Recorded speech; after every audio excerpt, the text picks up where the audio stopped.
Hey guys, this is Jeff with the local Constructor. Thank you again for joining us today. And wasn't too terribly long ago, got a call from this gentleman here, Michael Hand. Well, he decided for some strange reason he wanted to grab some shipping containers and throw them out there on some property and says, hey guys, y'all come design me a house with this. So here we are. So Michael, thanks for taking the time to show us around. Thank you for the help with this. It started out wanting to do a little deer camp project, and then when we decided that we wanted to do a full-blown resident side of it, that's when I called you to say, hey, I need to do this. How do I do it, and how do I do it safely? I moved from out of town back up here on our property, and I said, well, I needed some storage units to put all my stuff in, and we have some side-by-sides and four-wheelers and things like that. So that's when I bought the shipping containers. Once I had the shipping containers, I thought I could do a small camp house, and then I bought 3. And then I thought, wait a minute, can do the full-blown house. So I went and bought 3 more. So we have a total of 6 shipping containers. So that's how it started off. The intention was not to have a shipping container house when I first bought the first shipping containers. It was more for storage. Well, guys, we're fixing to give y'all a tour of the place. And as you can see behind us, it's worth the view where it sits.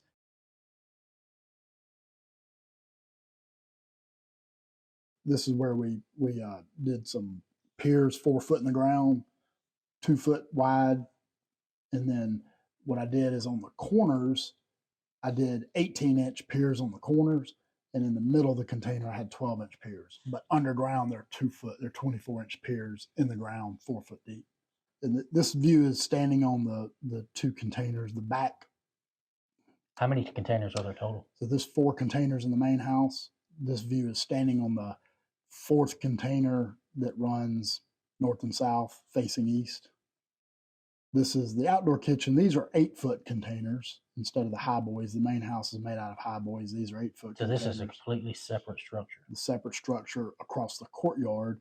The bottom container is my outdoor kitchen. The top container is a little studio apartment. So this is an aerial view from the east, facing from over the lake. The drone is over the lake looking back, and you can see the 2 containers facing north, running north and south, and the 2 blue containers to the right and left of the truck are running east and west. And the stack over to the right, that is the outdoor kitchen and apartment, correct. So this is where in between the containers, there's a 24-foot space between the containers, obviously 40 foot. That is what I call the lobby or the living room. We were going to do it with subfloor, wooden subfloor, but I was a little bit afraid of the bounce. And so this is doing the concrete for the living room, the middle section, also to help lock the containers in, because you can see right there, there's probably a 12-inch lip on the bottom of the containers that the concrete goes over. So they did a footer around the edge. It goes pretty deep. It's probably 18 inches footer. And it's kind of hard to tell from, but you'll see that's where the rebar is, and it goes up. The concrete goes up to that lip where the blue ends. So this is in the apartment container. These containers that I bought had some pinholes in the roof. So this is where we're doing some Bondo work on the inside of the container to seal up some of the holes before we spray foam the top and painted the bottom. So just regular Bondo work if you have any pinholes.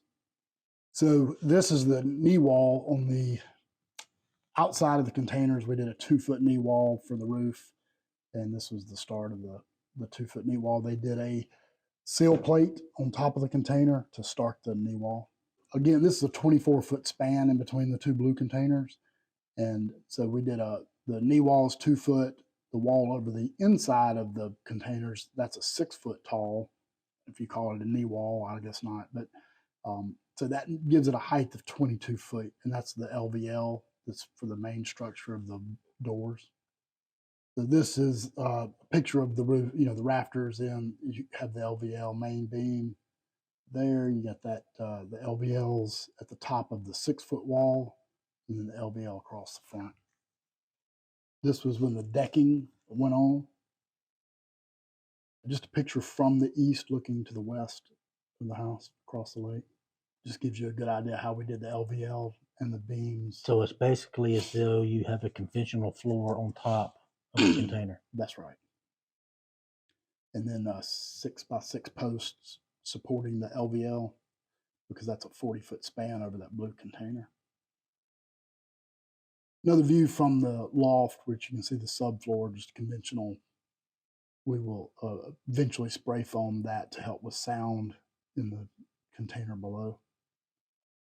Went with architectured shingle roof because we were using shipping containers. I thought it would be a nice, instead of metal roof, metal walls, all that. So that's why we went with the architectured shingle roof. Another view of we did the steps, attached them to the container for support. Plus I wanted to leave that as open as possible through there. The blue container to the left is a master suite. We have the two containers running east or west are both master suites. So this is on the outdoor kitchen container. We welded these braces up there to help support the roof, for the roof supports, to be able to attach them to the lower container. So this, I framed the top in order to spray foam the top. These are 8-foot tall containers. So not to lose any space on the inside, I spray foamed the top outside of the container. And that's what I did there, was frame that up for the spray foam. So this is in the loft. You'll see this is closed cell. We did this to help tighten up the floor. And there's a bedroom underneath this western container, and then the kitchen is underneath this eastern container. So we did the closed cell to help tighten it up. So, and for lack of sound transfer or decreased sound transfer. So this is the finished product there with you can see where we used that metal bracing that we welded on for the corner post of the porch or overhang. And then we did an 8-foot deck off the front, which also serves as the roof for the outdoor kitchen. This is the sheetrock going up, 4x12 sheets of sheetrock. We did hardy board where obviously where there's not metal container, we did hardy board siding for the longevity. I think this was right after they did the floor. Just nice little sunrise picture facing the east. Did track lighting on the inside. This is after the sheetrock and after the paint went up. And we did, I think, 8 tracks of track lighting.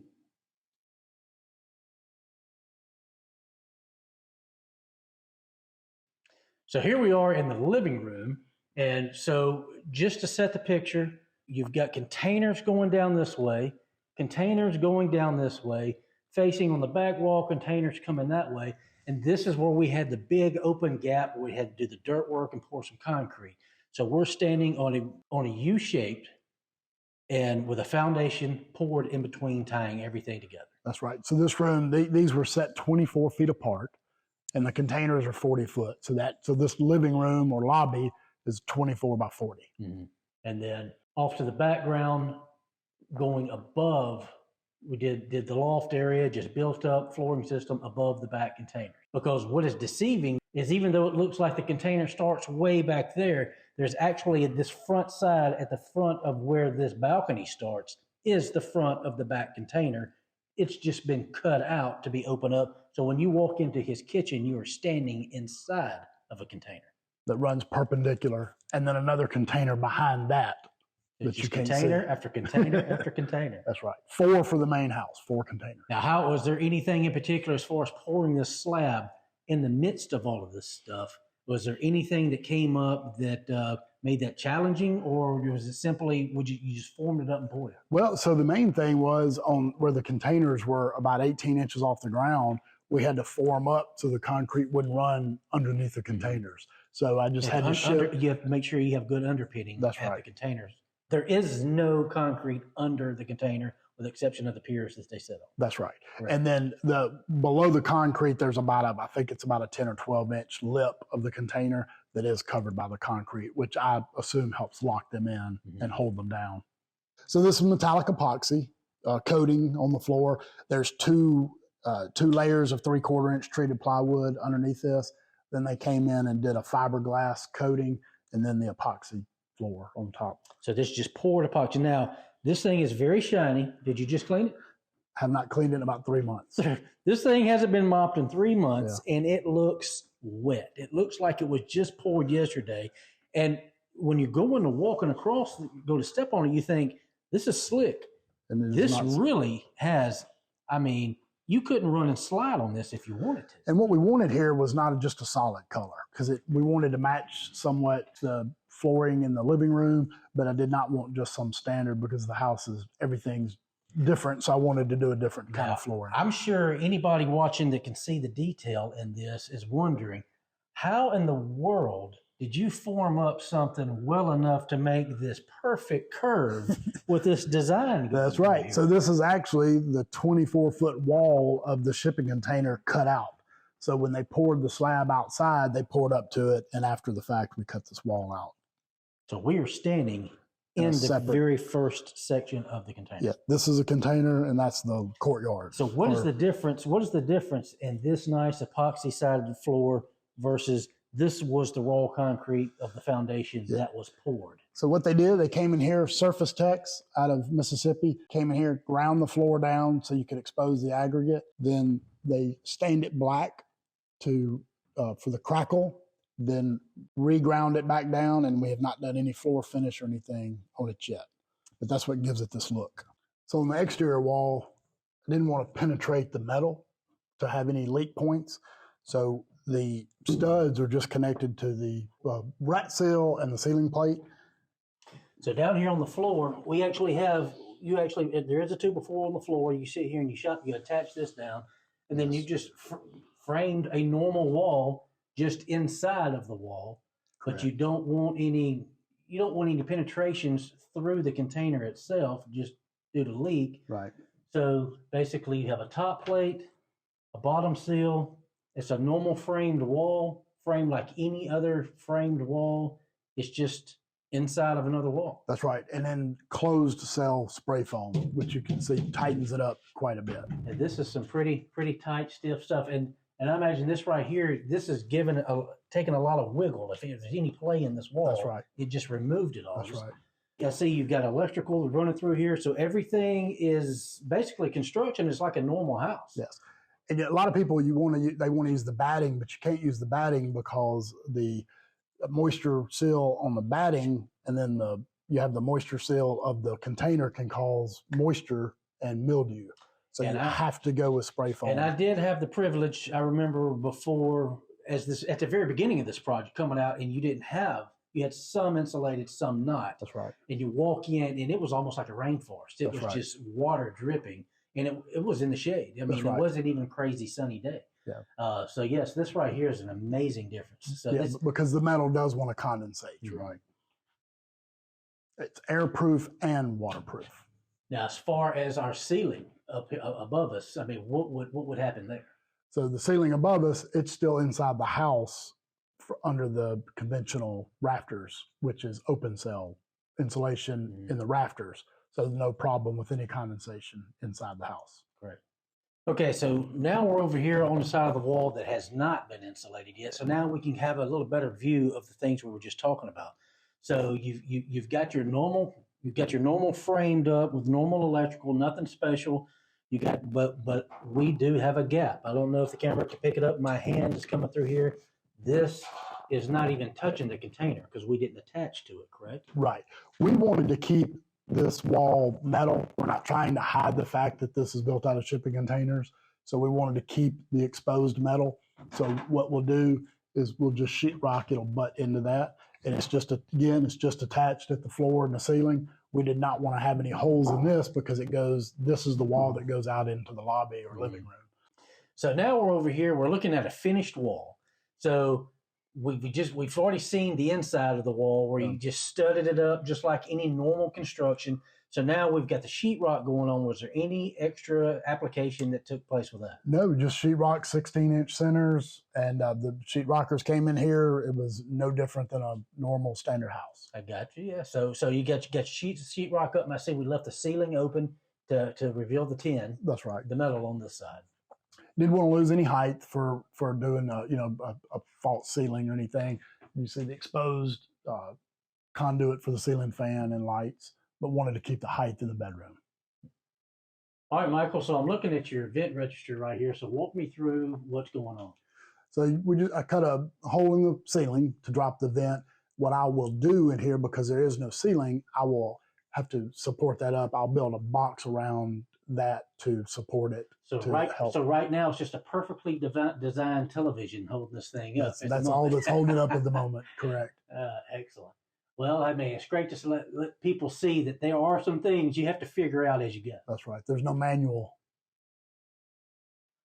So in here we did a drop ceiling about 8 inches just to incorporate the return for the HVAC, the exhaust fans for the water closet and the shower, and the can lights. And I see we have some completed vents and returns in this one. Right.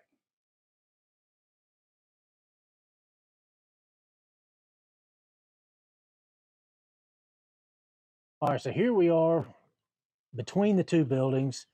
You've got your the apartment to one side and future, I don't know, what are we calling this on the bottom? Outdoor kitchen. Future outdoor kitchen on the bottom, which that's going to be a completely new video the day this takes place, because there's all kind of work that's going to happen with it. But we kind of the courtyard between that in the house with the outside finished structure. This is the colors. It's going to be painted. Still a lot of work left to be done. You've got this long container on the bottom. You've got a smaller container on the top. Was that posing a challenge trying to get that lofted up there? Yeah, so the main house is made out of the high boy shipping containers, 9.5 feet tall. These are standard 8-foot tall shipping containers. The one on the bottom is 40 feet. The one on the top is a 20-foot container. So you have half a container on top of a full container. That's right. So getting a crane out here to lift containers, we did want to stack. Just everybody asked me when they found out I was going to build a shipping container house, they asked me if I was going to stack them. So I wanted to stack at least something. So was able to get a forklift out here, a friend of mine, and set the 20-foot container on top of the 40-foot. So like kind of commercial type forklifts that you'd see at all these jobs, picking lumber up, sticking it in the window. That's right. Just with extended forks to be able to reach under the container. And you were able to connect the two in a similar fashion that you connected the house ones That's in right. the corners? Some welding plates on the corners as well as 1-inch all thread. So here we are on the outside, and what we have is the back corner of your containers where they're coming down. They're not sitting on the ground, and we said earlier there's no concrete under these. These are sitting on piers. And here we are looking at a pier. So walk me through this pier. What's going on? Yeah. So this is the end of the 40-foot container running this way. And then this is the... So here's our joint. This is a container. Here's a container. Here's where they meet. And this container runs that way. So where they met, I went 4 foot down with a 24-inch hole, went 4 foot down. And then wherever the containers met, if I had more than one container meeting there, I did an 18-inch concrete pier where they met. Then down there, in the middle of the container, I did a 12-inch pier where there was not any two meeting together. And it looks, as far as the connecting on these containers, I can see down here, looks like they're just welded at the corners. Yeah. On the inside, I'd have 1-inch all thread that bolts them together at the top and the bottom as well, just for a little added comfort. So here we are at the somewhat finished front right here. You've got, you kind of went with more of a commercial front application.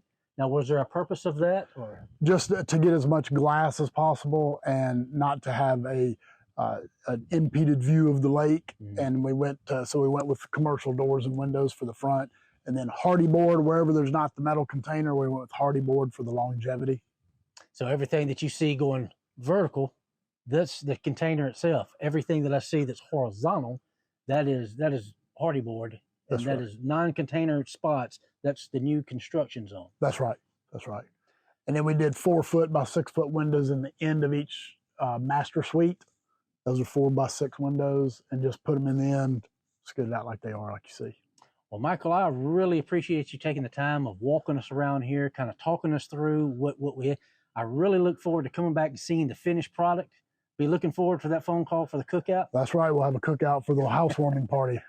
Be video number 2 with it. That's right. Hey guys, thanks for watching. Subscribe for weekly content. If there's a video that you would like to see or you're interested in, drop us a comment below. Let us know. We'll see what we can get put together. Go hit us up on Facebook, hit us up on Instagram. We would love to try to work with you, and we'd love to speak with you. And as always, Start every job with a little TLC.